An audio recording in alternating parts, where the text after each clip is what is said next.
Welcome to result maker मिथुन। आप सबों का रिजल्ट मेकर मिथुन पे स्वागत है। आज हम लोग 12th मैथ्स के मैट्रिसेस चैप्टर के ऑब्जेक्टिव स्पेशल क्वेश्चन को देखेंगे। दोस्तों, पहला क्वेश्चन है, जो निम्नलिखित में से कौन व्युत्क्रमणीय आव्यूह है? तो मतलब किसका व्युत्क्रम ज्ञात किया जा सकता है। ये थ्योरी सेक्शन में हम लोग पढ़े हुए थे। तो इन्वर्टिबल मैट्रिक्स तब होता है जब उस मैट्रिक्स के डिटर्मिनेंट का वैल्यू 0 के बराबर नहीं होता है। यदि किसी मैट्रिक्स से प्राप्त डिटर्मिनेंट का वैल्यू 0 हो जाता है तो वह इन्वर्टिबल नहीं होता है। चलिए देखते हैं। तो आपको पता होगा ये भी मैट्रिक्स में है, इसका डिटर्मिनेंट फॉर्म करेंगे तो कैसा हो जाएगा? 4, 6, 2, 3। ऑप्शन ए को ले रहे हैं, ठीक है। 2/2 डिटर्मिनेंट को कैलकुलेट करने का तरीका आपको पता है, जो कोना कोनी गुना करके घटा देते हैं तो कितना हो जाएगा? 4 तिया 12 घटा 6 दूना 12, कितना प्राप्त हो गया? 0 हो गया। तो जब 0 प्राप्त हो जाता है तो वह क्या होता है? इन्वर्टिबल नहीं होता है, अर्थात ये हमारा आंसर नहीं होगा। एविडेंस से इसको चेक कर लेते हैं। तो 4 गुना 9 कितना होगा? 36 अब माइनस 6 गुना 6, 36 अब माइनस चिन्ह के साथ 36, ठीक है। तो ये कितना हो जाएगा? 36 अब माइनस ऑफ माइनस प्लस 36 मिलकर के हो गया 72, जो 0 के बराबर नहीं है। तो 0 के बराबर जब नहीं होता है तब होता हुआ क्या? इन्वर्टिबल, अर्थात ऑप्शन नंबर बी।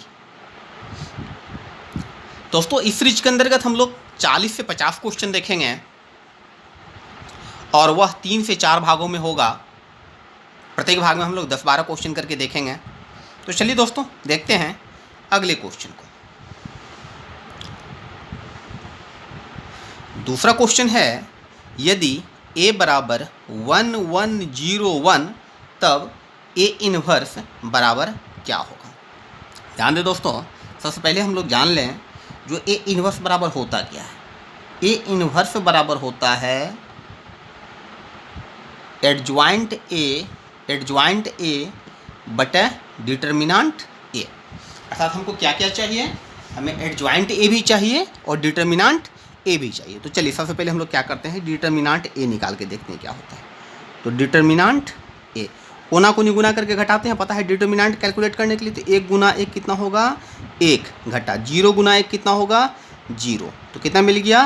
1। कहने का मतलब डिटर्मिनेंट a का वैल्यू मिला आपको कितना? 1 मिल गया। और हमें क्या निकालना है? Adjoint a। एडज्वाइंट a दोस्तों, एक टेक्निक हम आपको बताते हैं। एडज्वाइंट a निकालने का क्या तरीका होता है?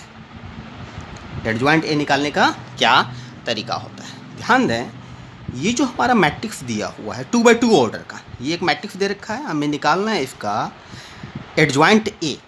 तो ये जो होता है ये होता है मुख्य विकर्ण।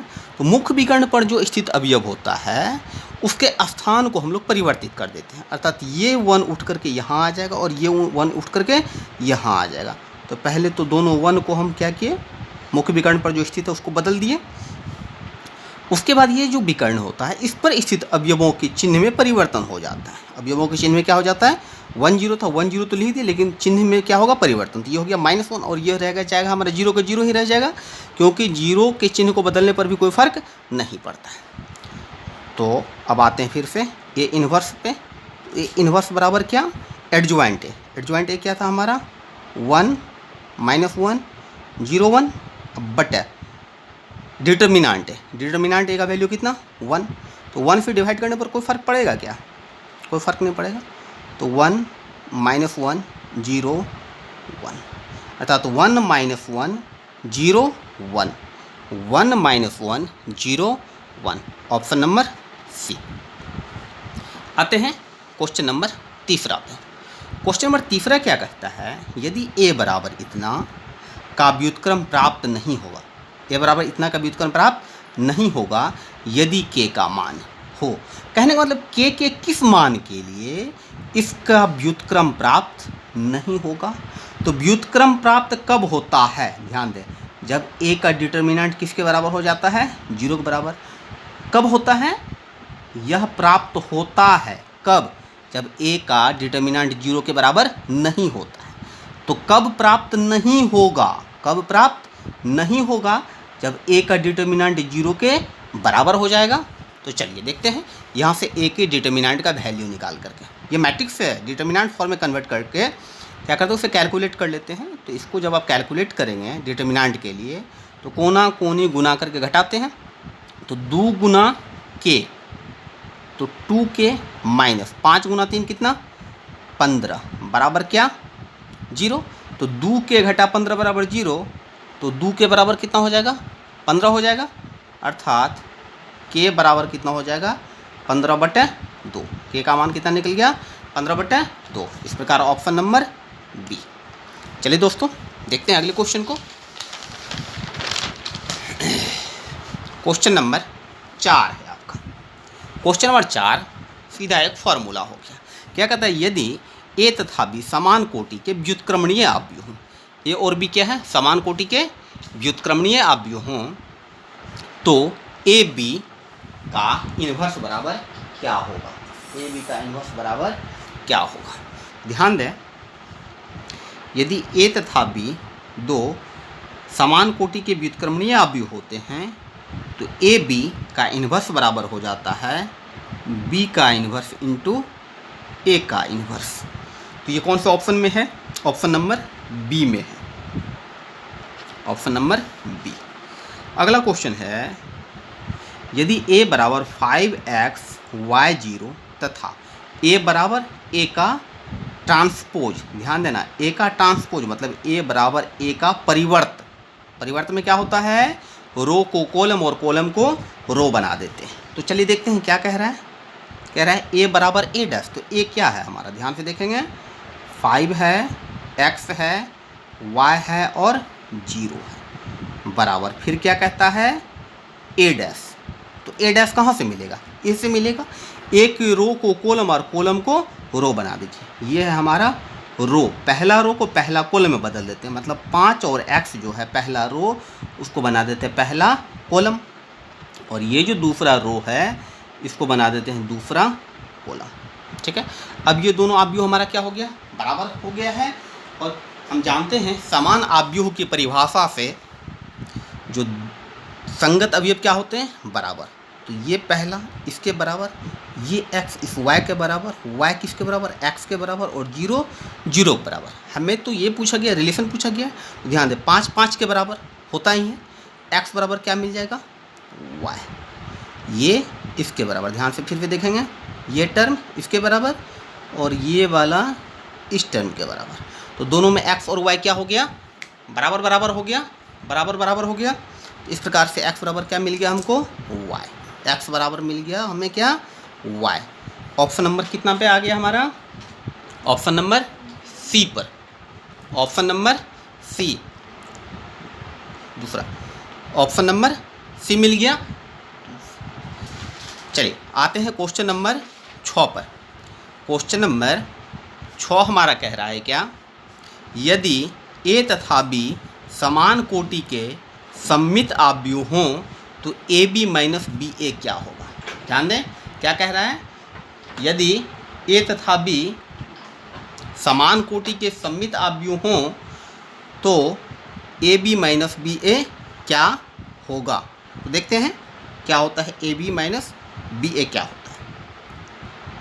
तो ए बी माइनस बी ए, ध्यान दें ए तथा बी समान कोटि के सममित आव्यूह हों तो दोनों का जो गुणनफलों का अंतर होता है ना वह हो जाता है हमारा क्या विषम सममित। लेकिन कैसे होता है इन चीज़ों को चेक कर लेते हैं।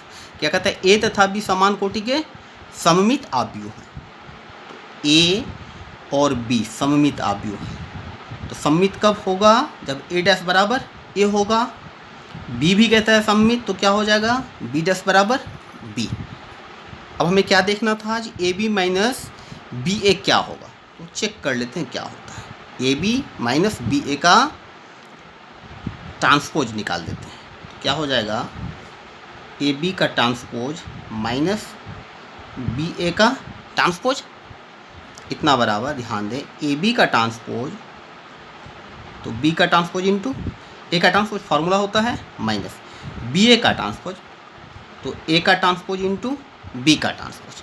फिर से समझे बातों को, बी डैश आ गया और बी डैश बराबर कितना बी, ए डैश तो ए डैश बराबर कितना ए, माइनस फिर क्या है ए डैश, तो ए डैश की जगह पर ए और बी डैश की जगह पर क्या लिख सकते हैं बी लिख सकते हैं।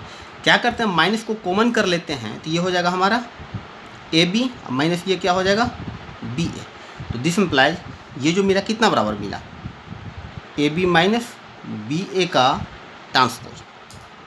तो प्राप्त हुआ A B minus B A का ट्रांसपोज बराबर minus A B minus B A मिल गया, अर्थात किस फॉर्म में मिला तो मिला ए डैश बराबर माइनस ए, इस स्ट्रक्चर में मिल गया ए डैश बराबर माइनस ए, अर्थात इस आव्यूह का ट्रांसपोज बराबर इसी आव्यूह का ऋणात्मक।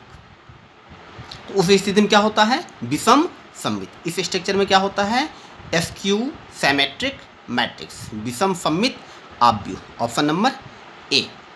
चलिए देखते हैं अगले क्वेश्चन को।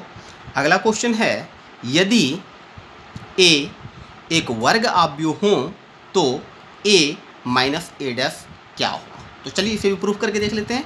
ए माइनस ए डैश क्या होगा, तो ए माइनस ए डैश का हम क्या निकालते हैं ट्रांसपोज निकालते हैं।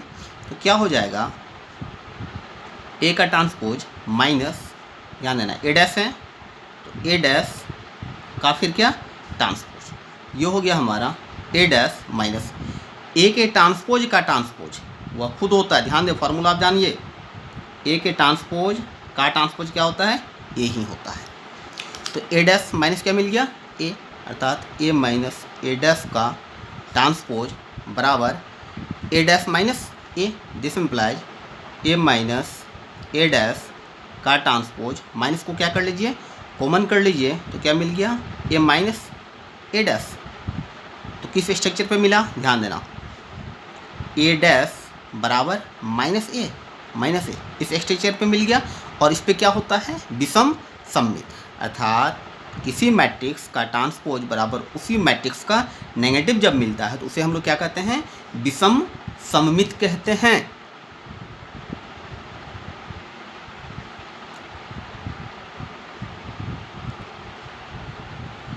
इस प्रकार से इसका सही आंसर क्या होगा सी। तो चलिए देखते हैं अगले क्वेश्चन को।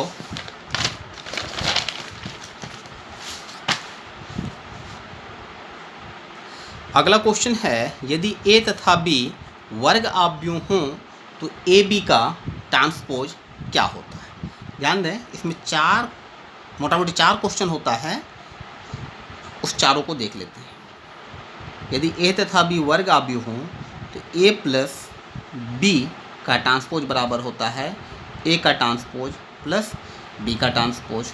दूसरा ए माइनस बी का ट्रांसपोज बराबर होता है ए का ट्रांसपोज माइनस बी का ट्रांसपोज। तीसरा के इंटू ए होल का ट्रांसपोज बराबर के इंटू ए का ट्रांसपोज। और चौथा जो अभी हमको दिख रहा होगा ए बी होल का ट्रांसपोज बराबर हो जाता है बी का ट्रांसपोज इंटू ए का ट्रांसपोज, जो ऑप्शन नंबर कहाँ पे दिख रहा है हमें ए पर दिख रहा है। चलिए अगला क्वेश्चन है क्वेश्चन नंबर 9। कहा गया है 12 अवयव वाले आव्यूहों की कुल संख्या ज्ञात करें। अर्थात यदि आपके पास 12 अवयव है तो कुल कितने अलग अलग साइज का मैट्रिक्स बनेगा, ये आपसे पूछा गया है।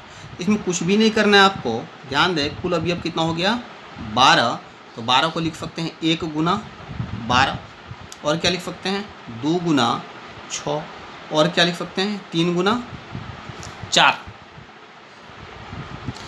ये 3 गुना 4 को और क्या हम चेंज कर सकते हैं इसको 4/3 में, 2/6 हो सकता है तो 6/2 भी, और 1/12 को 12/1। कहने का मतलब जिसमें 12 अवयव है आप उसका क्या करेंगे गुणनखंड कर लेंगे।